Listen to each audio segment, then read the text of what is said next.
So, as an April Fool's joke, I've just watched the Mousetrap, which is the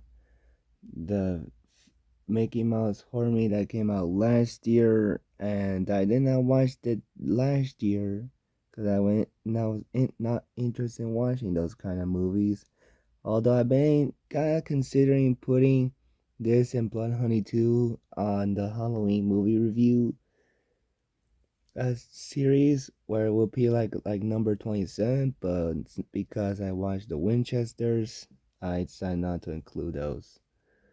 Um, though today with the release of with Screenbook coming this week, feel like was the best April Fool's joke than to watch the Mousetrap, which I did. And it was not a good one. It's probably a worse April Fool's joke than Morbius because this movie I look. I expect it to be bad. Of course, I being bad is not something I was surprised about watching this movie. But man, it was. It really is that bad. It's just bad in terms of being boring. It's just almost subservience kind of boring, where it pretty much does nothing unique. It's just a lame slasher with just Mickey slapped on it. Um, and they don't do anything fun with it or meta with it except for the opening scroll that is supposed to be like Star Wars, which not gonna like kind of look was kind of cute and funny because it's obviously referencing like, hey, this is not Disney, this is not Disney. That's what that opening scroll was like. Everything else is taken a little way too seriously.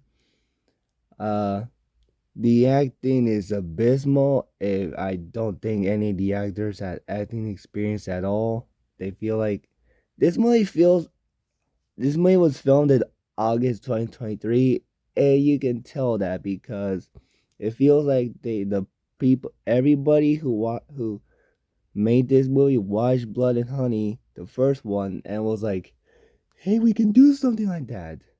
And when they noticed that Steamboat Willie would be public domain in January 2024, they decided to rush into making one. And you can tell that's rushed because the film quite ends kind of anticlimactically. Like it doesn't have like a proper ending for these characters. It ends with one of the characters getting their head cut off, and that's how the movie ends. And the other three survivors are freaked out that one of their friends are dead, and that's how the movie ends. And with a post-credit scene where Rebecca, who throughout the entire film was being told by I guess police officers in her cell about the events of the film, where she was in for a few scenes where these 20-year-olds were celebrating one of their friends' quote unquote birthday party. Um,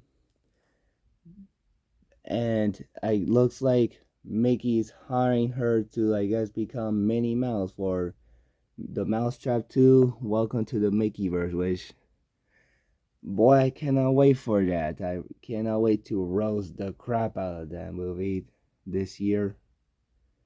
Um, but it really is also, you can tell that this movie is very cheap because the kills are not fun. They're just boring. Most of them are off screen or don't have enough blood. They have some blood in a couple of them, but it's not that super duper bloody like you expect from a slasher movie. And the Mickey Mouse killer himself, it's really weird because not only can he teleport, which okay, but if they clearly are trying to make Mickey Mouse like Ghostface because he is trying to sound like a lot like Roger L. Jackson's Ghost in the Scream movies. Especially when he has a lot the dialogue, but it feels But he's mostly a generic slasher villain, especially again, the kills are not interesting or unique at all. Uh, and all the main characters are forgettable, and the one thing you care about them is how they're going to die and who's gonna make it alive, like if it freaking matters. Um, but yeah, the film overall is just lazy put together. Is boring. Has nothing, brings nothing to new to the slasher genre. And let's hope the Scream Bum movie is much better than this. I know it's gonna be better. But happy April Fool's Day, guys.